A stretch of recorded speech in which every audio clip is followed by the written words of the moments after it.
resurrección de nuestro Señor Jesucristo, y por su resurrección nosotros tenemos ahora vida eterna, pero antes de la resurrección tuvo que pasar por la crucifixión. Antes de la resurrección tuvo que pasar por los azotes y por la tortura y la corona de espinas y el costado atravesado por la lanza, etcétera.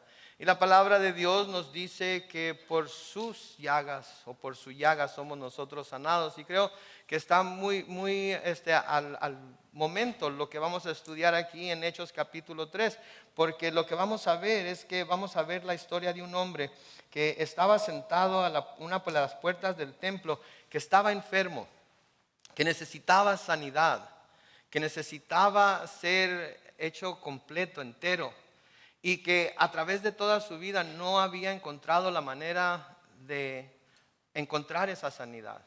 No había encontrado la manera de poder ser sano y ser hecho completo. Y finalmente, después de la crucifixión y resurrección de Jesucristo, Él es presentado con el nombre de Cristo y Él, por fe en Él, puede ser sanado. La semana pasada terminamos el capítulo 2 de los Hechos y vimos cómo el Señor empezó a agregar a gente a la iglesia.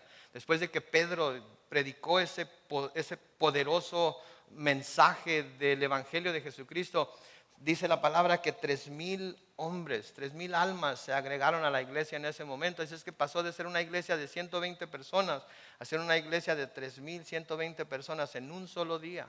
Y es asombroso eso, que el nombre de Jesús, así como hay tanta gente que lo rechaza, hay tanta gente que lo recibe, y que al profesarlo como Señor y Salvador pasa a ser parte de la familia de Dios e inmediatamente es recibida en la iglesia de Cristo, que es el cuerpo de Cristo, y pasan a ser parte del cuerpo de Cristo. Y qué hermoso es eso, ¿verdad? Porque todos nosotros en algún tiempo estuvimos lejos del Señor, ¿verdad? Hablábamos ahorita en el canto, supe que me amabas, ¿verdad? Supe que me amabas. En cuanto llegamos a los pies del Señor Jesucristo, nos damos cuenta que Él nos ha amado desde antes que nosotros viniéramos a Él. ¿Sí? Jesucristo vino a la tierra precisamente por el amor del Padre por el mundo, y vino para que todos nosotros y todos los que escuchen su nombre y crean en su nombre sean perdonados y tengan vida eterna.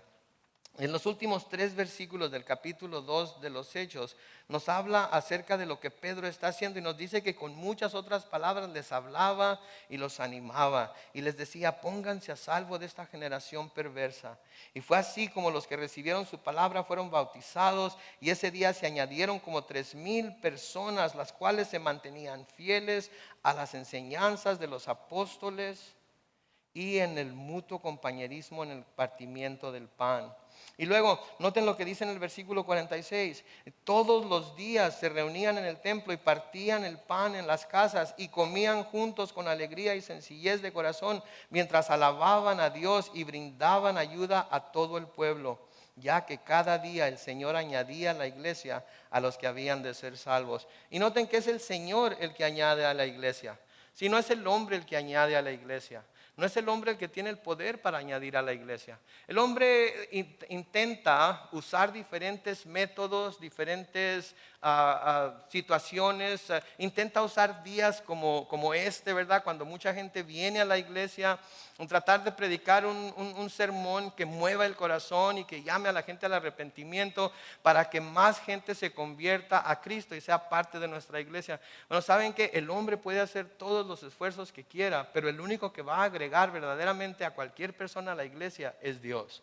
Porque este mismo día va a haber cientos, millares, cientos de miles de personas en diferentes servicios, en diferentes iglesias, en diferentes partes del mundo, en donde se va a hacer una llamada o se va a hacer un llamado a que la gente que no ha recibido a Cristo pase al frente a recibir a Cristo.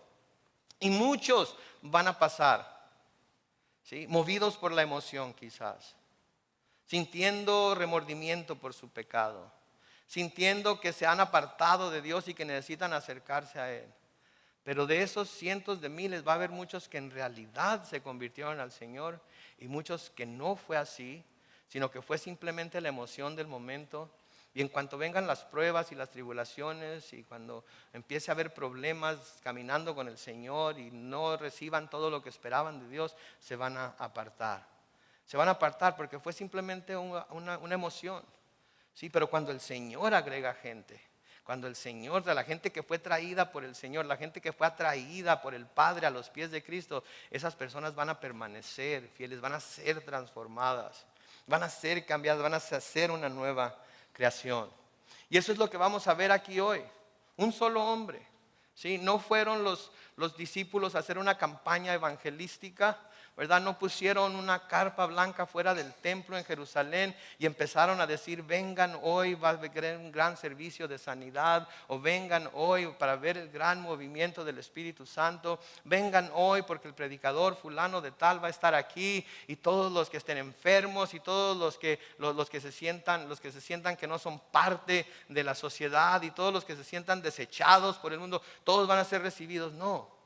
Fueron con el nuevo poder que habían encontrado en Cristo, y fueron con la nueva fe que habían encontrado en Cristo, a hacer lo que siempre hacían, que era orar. Y el Señor abrió la oportunidad para Él manifestar su poder a través de ellos. Y el Señor los usó para que otra persona más se agregara al grupo que se llamaba cristiano. Y le dio oportunidad a Pedro para volver a predicar. Y como vamos a ver, otras 5,000 personas se agregaron. Pero comenzó con una que el Señor había traído. Noten en el capítulo 3, versículo 1, dice: un día Pedro y Juan subían junto al templo, eran las 3 de la tarde, es decir, el momento de la oración. Quizás sus Biblias digan la hora novena, que es igual a las 3 de la tarde. Porque el día para los judíos comenzaba a las 6, de 6 a las 9 era la hora primera, de las 9 a las 12 era la hora segunda, y así sucesivamente, hasta que se llegaba a través de todas las horas que ellos marcaban.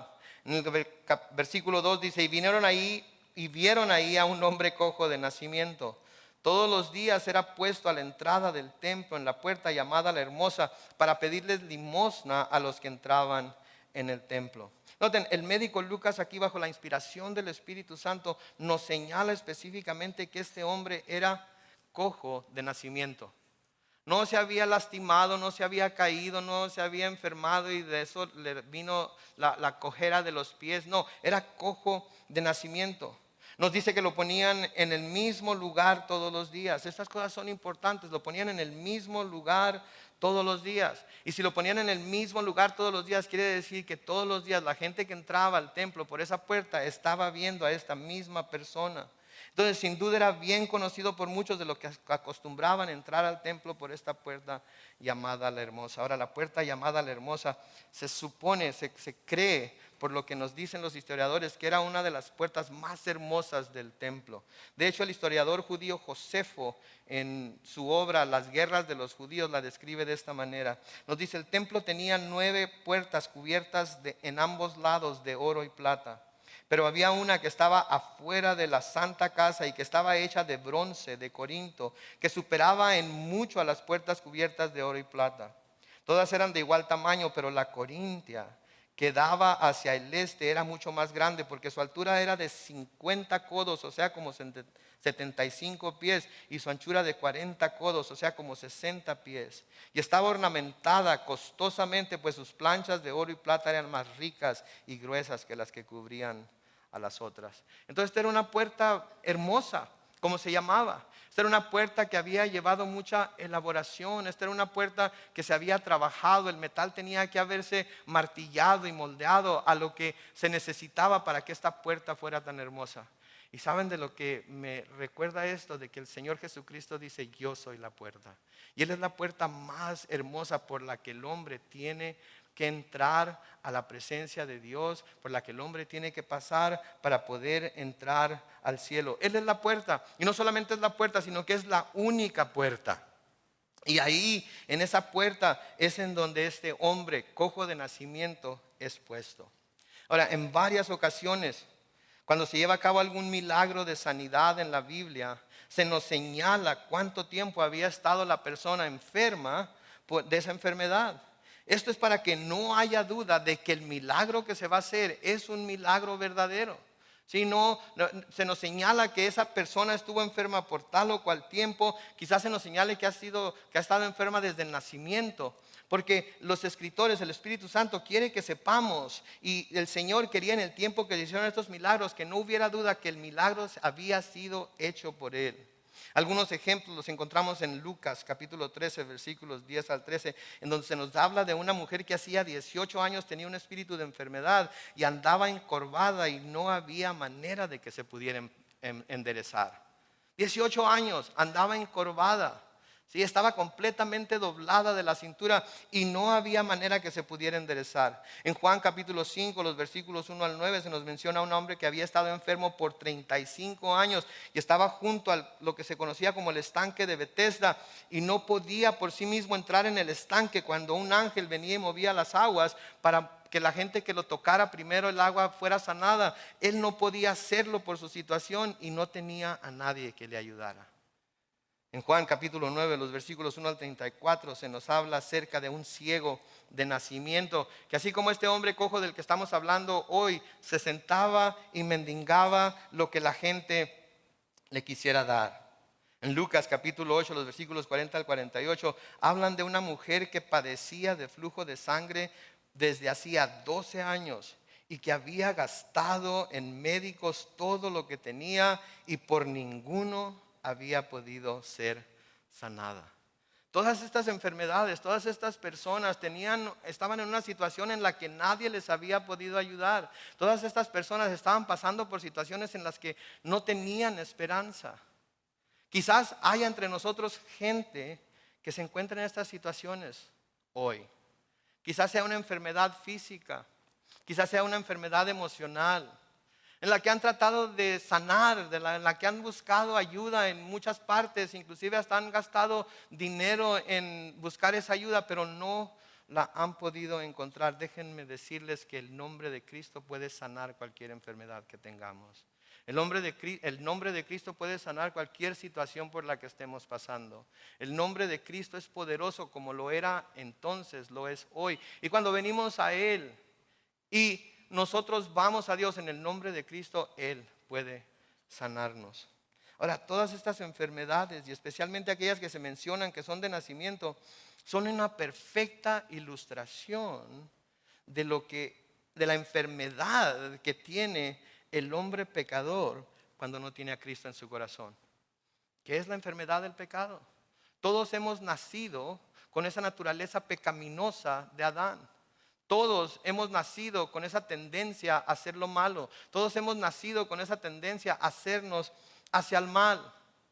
¿Sí? Y necesitamos de alguna manera ser sanados de esa enfermedad. Porque si no somos sanados de esa enfermedad, ¿sabe qué va a suceder? Nos vamos a morir. Y no solamente nos vamos a morir físicamente, sino que la muerte que nosotros vamos a sufrir, no solamente es esa muerte en la que nuestro cuerpo deja de respirar, en el corazón deja de latir, sino que va a ser la muerte que se ilustra por medio de la separación eterna de Dios y una eternidad de condenación en el infierno. Por eso vino Jesús. ¿Sí? Y quizás haya de nuevo gente entre nosotros, como la mujer de Lucas 13, que no puede enderezar su cuerpo. Así estas personas no pueden enderezar su vida. Quieren enderezarla, pero no pueden. Han intentado hacerlo, pero sin ningún éxito. Han tratado de cambiar su manera de ser, han tratado de cambiar su manera de pensar, han tratado de cambiar la manera en la que están viviendo y comienzan y dan unos cuantos pasos, pero después se cansan y no lo pueden seguir haciendo. O quizás haya alguien como el hombre de Juan 5 que no puede hacer nada por sí solo. Quisiera tener quien le ayude, pero no hay nadie.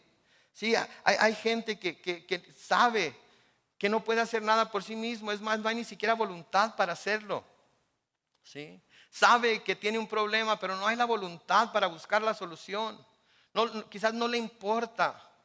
Lo ha pensado muchas veces y en realidad ha dicho, pues quizás sea cierto lo que se me está diciendo, quizás sea cierto lo que he estado escuchando, pero en realidad no me importa. Si yo me muero y me voy al infierno, no le hace. Allá me encuentro con mis amigos y vamos a armar un relajo tremendo. ¿Sí? O quizás Sí, pueda ser como el ciego de nacimiento. El Mesías, el Hijo de Dios, estaba delante de él, pero no había manera que lo pudiera ver. Sus ojos tenían que ser abiertos primero. Si hay mucha gente que el Mesías está delante de ellos, Cristo está delante de ellos, el Hijo de Dios está delante de ellos y los está llamando al arrepentimiento, los está llamando a que se acerquen a Él, les está recordando el amor tan grande que tiene por ellos al recordarles que murió en la cruz para que sus pecados puedan ser perdonados, pero están tan ciegos que no lo pueden ver. O quizás simplemente cierran los ojos. Mi mamá me ha dicho toda la vida y me sigue diciendo: Carlos Manuel, no hay peor ciego que el que no quiere ver. Y es realidad, porque el ciego que es ciego de nacimiento, cuando menos tiene la excusa de que es ciego de nacimiento. Pero el ciego que se ciega a él mismo por no querer lidiar con la situación que tiene delante, entonces es peor que el ciego de nacimiento. Y de nuevo, como dice la mujer más sabia del mundo, mi mamá, el que por su gusto muere, hasta la muerte le sabe. Pero va a ser por su gusto, no va a ser porque Cristo no quiere salvarlo, no va a ser porque Cristo no quiere ofrecer esa salvación, no va a ser porque Cristo no quiere ofrecer la vida eterna, no va a ser porque Cristo ha dejado de ofrecerla ya y ya los que entraron, los que no entraron se quedan atrás. Va a ser porque quieren morir, va a ser porque quieren ir al infierno, va a ser porque no les importa. O quizás sean como la mujer que tenía 12 años con el flujo de sangre. Y ya llevan mucho tiempo con su problema y han gastado todo lo que tenían buscando el remedio y nada ni nadie ha podido sanarlos. ¿Sí? Esa mujer se nos dice en Lucas que gastó todo lo que tenía buscando el remedio y nadie le había podido ayudar. Y a veces así somos los seres humanos. Sí, usamos todos nuestros recursos, tratamos de usar nuestras propias fuerzas, tratamos de usar nuestras buenas obras, tratamos de ser buenas personas, tratamos de ser las mejores personas posibles y que la gente mire nuestra bondad y no nuestro lado malo. Pero nada de eso nos puede ayudar. Y esa es precisamente la razón por la que necesitamos a Jesucristo.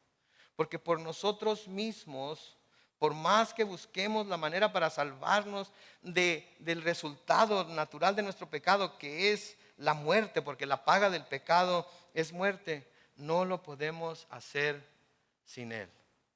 No se puede hacer sin Él. Tiene que ser a través de Él. Este hombre del que leemos aquí era puesto cada día por su familia a la puerta La Hermosa para lograr obtener aquello con lo que él podía sostenerse. Quizás le daban pan, quizás le daban algo para comer, quizás iban saliendo del restaurante y les había quedado medio falafel y se lo iban a llevar a su casa, pero deciden dárselo a él para que él se alimente. Quizás le daban unos cuantos centavos para que cuando su familia viniera por él pudieran contar el dinero y luego llevarlo a comprar provisiones para el resto de ese día. No sé, pero este hombre no podía hacer nada por sí mismo y no había nadie que le pudiera ayudar. Lo único que podían hacer era llevarlo a la puerta. ¿Saben que Jesús hoy nos ha traído a todos nosotros a la puerta? Y Jesús hoy va a abrir esa puerta y cada uno de nosotros necesitamos tomar la decisión de si vamos a entrar por esa puerta o no vamos a entrar. Porque Él está dispuesto a sanarnos, Él está dispuesto a levantarnos, Él está dispuesto a suplir nuestras necesidades, pero tenemos que poner nuestra fe en Él como este hombre lo va a hacer. Tenemos la oportunidad de decidir si lo vamos a hacer o no. Necesitamos a Jesucristo. Nosotros solos no lo podemos hacer, nuestras obras no nos lo van a ganar, nada de lo que hagamos puede lograr que lo obtengamos. Y normalmente lo que nosotros hacemos es querer aplazarlo, ponerlo en un día más adelante, más futuro. Pero ¿saben qué? Ninguno de nosotros tiene la seguridad del mañana. Algunos de nosotros quizás, y Dios guarde la hora, pero algunos de nosotros a lo mejor ni al picnic llegamos. Porque vamos a ir tan apurados, porque vamos a ir a comprar o vamos a ir a traer o se nos olvidó o lo que sea, que algo puede pasar en el camino y no llegamos al picnic, ¿verdad? Entonces necesitamos hacerlo hoy, así como este hombre lo hizo. Pero lo necesitamos a Él, porque nosotros, como este hombre, estamos muertos, estamos cojos, estamos débiles. Pablo les escribe a los romanos en Romanos capítulo 5, los versículos 6 al 8. Porque a su debido tiempo, cuando aún éramos débiles, por favor noten, cuando aún éramos débiles, Cristo murió por los pecadores. Noten por favor que es cuando aún estamos débiles. No tenemos que estar sanos, no tenemos que esperarnos a sanar, no tenemos que esperarnos a ser buenas personas, no tenemos que esperarnos. No, cuando estamos débiles, fue cuando Él murió por nosotros. En el versículo 7 dice: es difícil que alguien muera por un justo, aunque tal vez haya quien se atreva a morir por una persona buena. Versículo 8 dice: pero Dios muestra su amor para con nosotros en que cuando aún éramos pecadores, Cristo murió por nosotros. ¿Saben qué? Todavía estábamos en nuestros pecados, todavía éramos pecadores cuando Cristo murió por nosotros. ¿Sí? No tenemos entonces que limpiar nuestra vida, no podemos decir: pastor, yo sé lo que me está diciendo, pero quiero de alguna manera cambiar mi vida y luego cuando sea un poco más santo, cuando sea un poco más bueno, cuando tenga más bien entendido lo de la Biblia y lo del pecado y lo del perdón de Dios, entonces voy a aceptar a Cristo. No tenemos que hacer eso, porque cuando aún éramos pecadores, Cristo murió por nosotros. Y aún cuando estemos en lo más profundo del pecado ahorita, lo único que tenemos que hacer es clamar a Él. De nuevo el apóstol Pablo en Efesios 2, los versículos 1 al 5 nos dice: a ustedes Él les dio vida. ¿Cuándo? Cuando aún estaban muertos en sus delitos y pecados. ¿Saben que ninguno de nosotros nos hemos sentido muertos? Jamás. Pero antes de venir a Cristo estábamos muertos en nuestros delitos y pecados. Y todas aquellas personas que no han venido a Cristo, aun cuando tienen vida en su cuerpo, están muertos para Dios. No hay vida, porque Cristo no está en sus vidas, porque el Espíritu Santo no está en sus vidas. Están muertos en sus transgresiones y pecados. Lo único que tiene que pasar ahora es que la muerte los alcance, la sentencia sea pasada y van a permanecer muertos para toda la eternidad. Y no hablo de muertos físicamente, de nuevo hablo separados de la presencia de Dios. Versículo 2 dice: los cuales en otro tiempo practicaron, pues vivían de acuerdo a la corriente de este mundo y en conformidad con el príncipe del poder del aire, que es el espíritu que ahora opera en los hijos de desobediencia. Entre ellos todos nosotros también vivimos en otro tiempo. Seguíamos los deseos de nuestra naturaleza humana y hacíamos lo que nuestra naturaleza y nuestros pensamientos nos llevaban a hacer.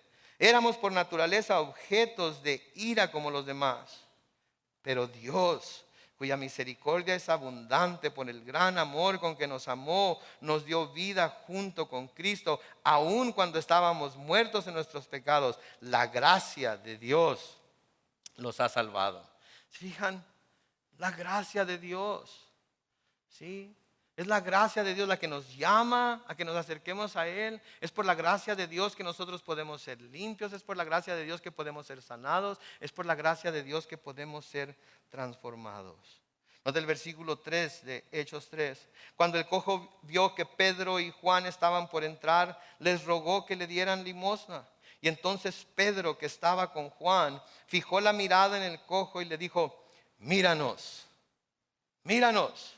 Ahora imagínense a este apóstol Pedro, recién lleno del Espíritu Santo, recién habiendo tenido la experiencia de recibir el poder que Jesucristo les había prometido a ellos descender del cielo. Imagínense lo extraño que debió haberse sentido cuando el Espíritu Santo lo dirigió a que se detuviera y fijara su mirada sobre este cojo.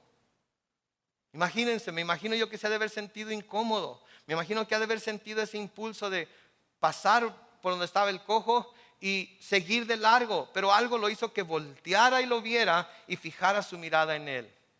¿Alguna vez le ha sucedido eso? ¿Alguna vez le ha pasado algo como esto, en el que ha sentido que algo le llama la atención acerca de alguna persona, quizás que está pagando en la caja registradora detrás de usted, o quizás que está echando gasolina en la bomba cerca de usted, o quizás que está trabajando en un escritorio al lado del suyo?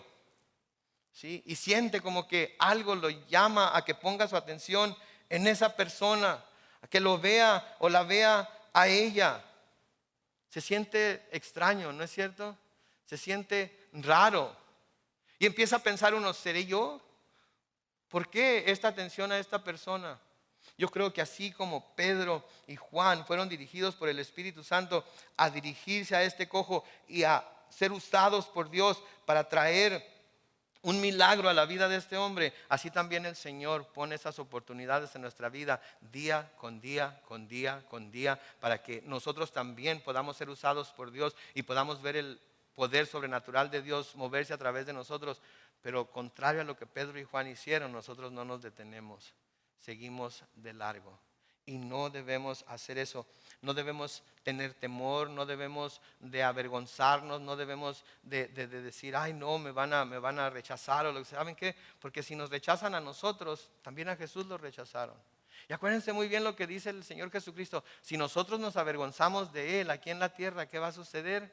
Él se va a avergonzar de nosotros delante de su Padre que está en los cielos.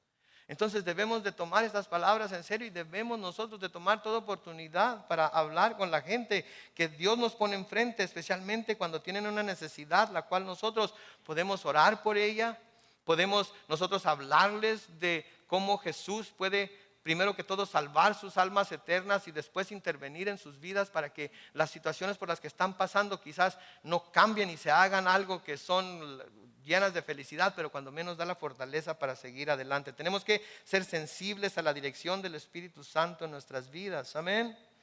El cojo se les quedó viendo, dice el versículo 5, porque esperaba que ellos le dieran algo. Pero Pedro le dijo, no tengo oro ni plata, pero de lo que tengo te doy. En el nombre de Jesucristo de Nazaret, levántate y anda. Y tomándolo de la mano derecha, lo levantó. Y al momento se le afirmaron los pies y los tobillos. El cojo se puso en pie de un salto y se echó a andar. Y luego entró con ellos en el templo mientras saltaba y alababa a Dios. ¿Se dan cuenta ustedes? El Señor no necesitó de terapia. El Señor no necesitó de un tiempo de tomar ciertas medicinas, de un tiempo de tomar ciertos tratamientos. El Señor en un instante levantó a este cojo. Y la curación tan repentina que sucedió era la prueba del milagro. El hecho de que caminó y saltó era la evidencia, ¿sí? Porque tuvo que levantarse, tuvo que creerle a Pedro, tuvo que tener la suficiente fe para decir, ok, tú dices que me levante, me voy a levantar. Y es lo mismo que tenemos que tener nosotros también, esa misma fe, esa misma seguridad, ¿sí? Y este es el cumplimiento, literalmente hablando de la profecía que leemos en el libro de Isaías, en el capítulo 35, en la primera parte del versículo 6, en donde dice, entonces los cojos saltarán como ciervos y la lengua del mudo cantará. Sí, era lo que se había dicho que Jesucristo iba a hacer y es lo que ahora se está haciendo por medio de Pedro. Este hombre que había vivido toda su vida en estas condiciones, en un momento fue libre de su enfermedad. Y así también el hombre que desde el nacimiento viene con esa naturaleza pecaminosa, así el hombre que ha vivido toda su vida en el pecado, así el hombre que ha vivido toda su vida ofendiendo a Dios, que ha vivido toda su vida en oposición a lo que Dios es, a lo que Dios quiere, a lo que Dios pide de nosotros, en un momento puede ser sanado, en un momento puede ser hecho entero. Sí, pero tiene que venir a Él. Sí. Este hombre había esperado recibir unas cuantas monedas y quizás lo suficiente para poder subsistir o existir durante un día más, pero Dios tenía algo mucho mejor que eso. ¿Saben que Dios tiene algo mucho mejor que nuestro pecado? Dios tiene algo mucho mejor que la vida pecaminosa que vivimos, tiene algo mucho mejor que lo que el mundo ofrece. Y no estoy hablando nada más de la vida eterna en el cielo con Él. Estoy hablando de una vida plena, de una vida de contentamiento, de una vida en la cual aquí en la tierra podemos recibir sus bendiciones, conocerle a Él, Él ser parte de nuestra vida y Él irnos transformando poco a poco por medio del poder de su Espíritu Santo en el proceso de santificación y convirtiéndonos en las personas que Él quiere que seamos. En personas que van a poder hacer brillar su luz para la exaltación de nuestro Señor Jesucristo. En personas que van a poder ir con denuedo, con valor, con confianza, a proclamar las buenas nuevas del Evangelio a toda criatura, como Él nos ha enviado. Escuchen lo que le dice Pablo de nuevo a los Efesios, en Efesios 2 de nuevo, pero ahora comenzando con el versículo 4. Pero Dios, cuya misericordia es abundante por el gran amor con que nos amó, nos dio vida junto con Cristo, aun cuando estábamos muertos en nuestros pecados. La gracia de Dios los ha salvado. Y también junto con Él nos resucitó y asimismo nos sentó al lado de Cristo Jesús en los lugares celestiales, para mostrar en los tiempos venideros las abundantes riquezas de su gracia y su bondad para con nosotros en Cristo Jesús. ¿Se fijan? Por eso nos ha salvado, por eso nos ha levantado, para que mostremos nosotros en nuestros tiempos las abundantes riquezas de su gracia y su bondad, así como Pedro y Juan mostraron esa riqueza de gracia y bondad a este hombre que estaba ahí cojo pidiendo limosna. Eso es lo mismo que nosotros podemos hacer con un mundo perdido y caído, un mundo que se está muriendo día con día, un mundo en donde millares están yendo al infierno cada día porque nadie les ha predicado la palabra o porque han rechazado a Jesucristo. Esto es lo que nosotros debemos estar haciendo día con día, por eso nos tiene aquí. Si eso no hubiera sido una misión que el Señor hubiera dejado a su iglesia, Él se hubiera llevado a su pueblo consigo mismo al cielo en el día que Él ascendió, y el pueblo de Dios ya estuviera en el cielo y nosotros no estuviéramos aquí. Pero si somos parte del pueblo de Dios y el Señor todavía nos tiene en esta tierra, es porque lo mismo que hicieron Pedro y Juan al ir a la oración es lo que debemos hacer nosotros. Y ¿saben qué? Ellos salieron y buscaron a la gente que estaba perdida, como vamos a ver en los capítulos que siguen. Nosotros también, como la iglesia de Cristo, debemos salir a buscar a la gente que está perdida. Debemos salir a buscar a la gente que no puede hacer nada por sí mismo, que está coja, sentada en una puerta esperando que alguien le hable y le ayude y lo levante. Que sepan que la salvación que Dios da es una salvación que no hay nada que puedan hacer, sino que es completamente por gracia. Miren lo que dice Pablo en Efesios 2, comenzando en el versículo 8 ahora. Ciertamente la gracia de Dios los ha salvado, ¿cómo? Por medio de la fe. Esto no nació de ustedes, sino que es un don de Dios, ni es resultado de las obras, para que nadie se vanaglorie. ¿Se fijan? Por gracia somos salvos, por medio de la fe. Es la fe que nosotros ponemos en Jesucristo y en su gracia que nos hace salvos. No son las buenas obras, no es la perfecta asistencia a la iglesia, no es terminar nuestro programa de lectura de la Biblia en un año y no atrasarnos ni un solo día. No es dar nuestros diezmos y ofrendas, todo ello importante para nuestra vida, para nuestra salud, para nuestro crecimiento cristiano. Pero la salvación no es dada a nosotros por nada de esas cosas que hacemos. Esas cosas las hacemos porque hemos sido salvos por la gracia de Dios. Y esa es la forma en la que nosotros mostramos nuestro agradecimiento a Dios, porque su Hijo derramó su sangre para que nosotros pudiéramos obtener la salvación que Él ofrece. Sí. Por eso este día es tan importante. Por eso este día es de tanto gozo para nosotros los cristianos. ¿Sí? Pero alguien preguntará, ¿pero qué tal la Navidad? ¿Que no es importante la Navidad? Sí, la Navidad fue cuando Jesucristo vino a este mundo en carne, ¿sí? Cuando vino a comenzar su misión. Pero la resurrección de Cristo, eso nos comprueba que Dios es poderoso, porque si a Él lo levantó de la tumba, a nosotros también nos puede levantar. Y por eso no tememos a la muerte. Los que somos cristianos no tememos a la muerte. No la andamos buscando. No andamos queriendo suicidarnos y matarnos como si no tuviéramos esperanza, porque tenemos a Cristo. Pero si la muerte viene, no le tememos, porque si no lo venció a Él, en su nombre tampoco nos va a vencer a nosotros. La palabra de Dios nos dice que estar ausentes de este cuerpo es estar presentes con el Señor. Y si llegásemos a morir un día, este cuerpo físico va a resucitar de la tumba una vez más, y vamos a ser unidos con Él, y vamos a ser todos unidos con Cristo, y así estaremos con Él para siempre en el cielo. Ahora noten lo que dice el versículo 9 de Hechos 3. Todo el pueblo lo vio andar y alabar a Dios. Y lo reconocían como el cojo que se sentaba a pedir limosna a la entrada del templo en la puerta la hermosa. Y se quedaban admirados y asombrados por lo que le había sucedido al cojo. La gente que conocía a este hombre, la gente que lo había visto día tras día, mes tras mes, año con año a este hombre desde que nació, ¿sí? Que era cojo, quizás algunos creciendo con él, quizás a unos lo conocían porque eran sus vecinos, otros lo conocieron cuando lo vieron por primera vez en la puerta. La gente que lo conocía sabía que este era un hombre que no tenía la habilidad para hacer lo que ahora estaba haciendo, de andar brincando y alabando a Dios. Y la gente se asombraba.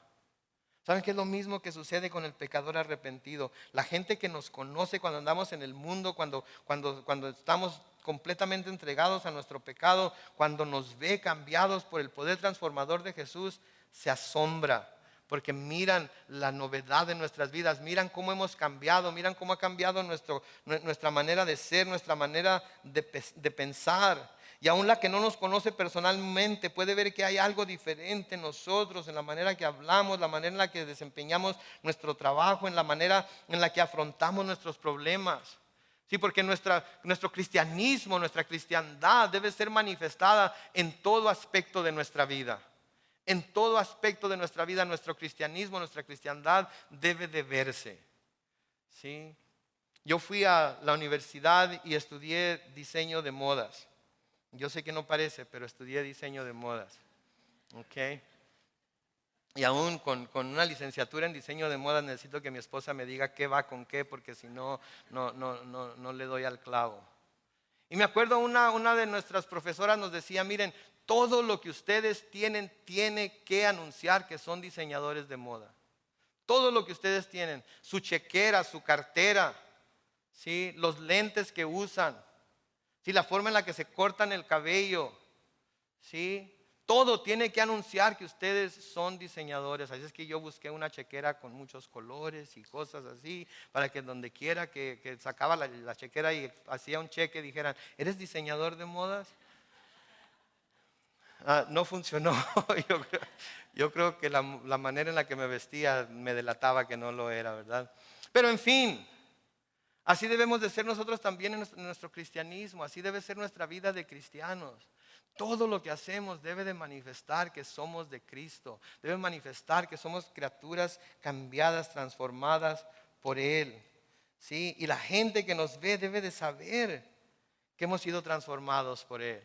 La gente que nos ve debe saber que Cristo ahora es parte de nuestra vida y eso debe manifestarse en cómo nos comportamos en público, cómo nos comportamos en la escuela, cómo nos comportamos en el trabajo e inclusive cómo nos comportamos en la iglesia. Sí, porque a veces en la iglesia pensamos que nos estamos portando bien, somos bien santitos, ¿verdad? Estamos comportándonos, pero ¿saben qué? No hay necesidad de eso. Todos sabemos que somos un montón de hipócritas, ¿no es cierto? Que aquí somos de una manera y luego llegamos a casa y hasta el perro nos tiene miedo porque lo vamos a agarrar a patadas si está estacionado en donde nosotros nos estacionamos. ¿Saben qué? Simplemente hay que ser como este hombre cojo. Darnos cuenta de que somos débiles. Darnos cuenta de que necesitamos ayuda. Darnos cuenta de que somos criaturas quebrantadas y necesitamos que alguien nos vuelva a acomodar y poner en nuestro lugar y sanarnos y hacernos lo que Él quiere ser. Escuchen lo que dice Pablo en Efesios 2:10. Nosotros somos hechura suya y hemos sido creados en Cristo Jesús para realizar buenas obras, las cuales Dios preparó de antemano para que vivamos de acuerdo con ellas. Oigan, esa es la diferencia entre el creyente y el incrédulo. El incrédulo trata de hacer buenas obras, trata de hacer cosas buenas para aparentar ser bueno. Pero por dentro está completamente podrido, por dentro está lleno de muerte, por dentro está lleno de engaño, por dentro es una llaga que huele mal. Es alguien que está condenado. Si nosotros no somos perfectos, pero no tenemos temor de mostrar nuestras imperfecciones. Porque cuando aquel de quien su opinión acerca de nosotros verdaderamente vale, que es Dios, el juez perfecto, el que va a juzgar a vivos y muertos de acuerdo a sus obras, cuando Él nos mira, no mira nuestras imperfecciones, Él nos ve en Cristo Jesús y nos ve tan hermosos y perfectos y justos como Él es. ¿Y por qué? Porque el Hijo de Dios un día vino a la tierra a vivir durante 33 años en un cuerpo similar, igual al nuestro, con todas sus debilidades, con todos sus dolores, con todos sus problemas.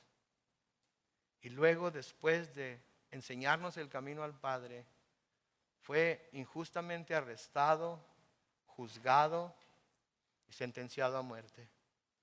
Y luego fue tomado y clavado en una cruz para resucitar al tercer día y así poder abrir el camino a nosotros para que nosotros podamos un día llegar a donde Él está. Pero no es por nada que nosotros podamos hacer, así como la sanidad de este hombre cojo no fue por algo que Él hizo, es únicamente por la gracia de Dios. Porque Él nos ha mostrado su gracia, nos ha dado la oportunidad de poner nuestra fe en Él y Él nos ha levantado. Es solamente Él. Y por eso nos reunimos hoy, por eso nos reunimos aquí cada domingo, para exhortarnos y animarnos los unos a los otros, para recordarnos los unos a los otros lo que Cristo ha hecho por nosotros y para que podamos así, cada vez que nos reunimos, darnos cuenta que todos estamos en la misma situación, en necesidad de que el Salvador toque nuestras vidas y las sane completamente. Porque si Él no las toca, si Él no las sana, entonces nunca vamos a poder ser sanados. O quizás sane nuestro cuerpo físico, pero va a ser por un rato nada más. Después se va a volver a enfermar y tarde o temprano algo va a llevarnos a lo que conocemos como la muerte. Pero la sanidad que Jesús ofrece va más allá que sanar a un cojo. La sanidad que Jesús ofrece es algo que sana no solamente nuestro cuerpo, sino nuestra alma también para toda la eternidad. Porque cuando estemos en el cielo vamos a recibir cuerpos glorificados que nunca más se van a enfermar, que nunca más van a sufrir de ningún cáncer, nunca más van a tener diabetes, nunca más van a tener ninguna clase de debilidad. Allá vamos a poder comer todo lo que queramos y no vamos a engordar. Y eso es lo que más anhelo yo. Pero el único que lo puede hacer es Dios. Y el único que lo puede, y la única manera que lo puede hacer es a través de la obra salvífica de Jesús. Y saben que el Señor pone delante de nosotros la decisión. Él no nos forza.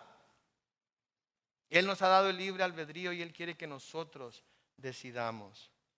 Escuchen lo que Dios les dijo al pueblo judío en Deuteronomio capítulo 30 y el versículo 19 y el 20. Les dice: hoy pongo a los cielos y a la tierra por testigos contra ustedes, de que he puesto ante ustedes la vida y la muerte, la bendición y la maldición. Escoge pues la vida para que tú y tu descendencia vivan y para que ames al Señor tu Dios y atiendas a su voz y lo sigas, pues Él es para ti vida y prolongación de tus días. Noten lo que dice: les pongo delante de ustedes hoy la vida y la muerte. Les estoy diciendo los dos resultados de la decisión que van a tomar hoy. Si escogen a Cristo, la vida está delante de ustedes, no solamente aquí, sino en el tiempo venidero.